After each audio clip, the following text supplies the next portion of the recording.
This machine is testing how chewy this fake meat burger is. It's one of the many tests Beyond Meat puts its burgers through. But why? Alternative meat sales have increased across the globe. The market is set to reach $6.3 billion in revenue by 2023.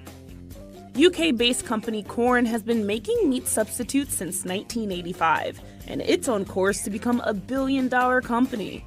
Legacy meat brands are trying to get a slice of the pie too. Tyson Foods, the largest meat producer in the US, was part of a $55 million round of investment in Beyond Meat. The reason for all this growth?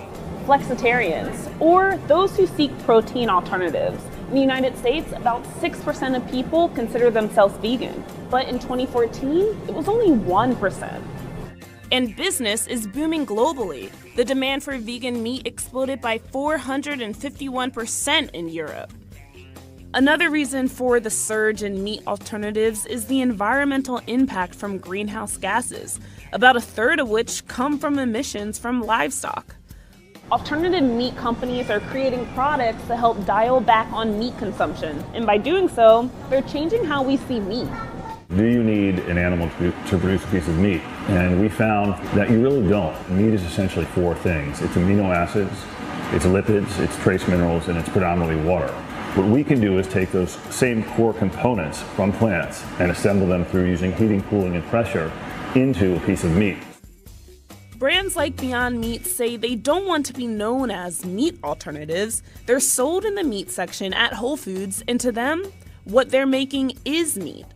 They create plant-based proteins using some of the same components that make up a slab of beef.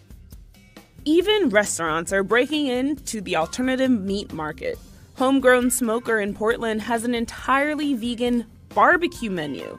With all these new types of alternatives popping up, what will be the future of the actual meat industry? Well, it's not going anywhere. Although the fake meat business is growing, the size of the US meat industry is still immense. It costs the United States up to $289 billion a year. By 2050, that number could be as high as $1.6 trillion. But as the flexitarian demographic continues to grow, it means more cows might stay in the pasture.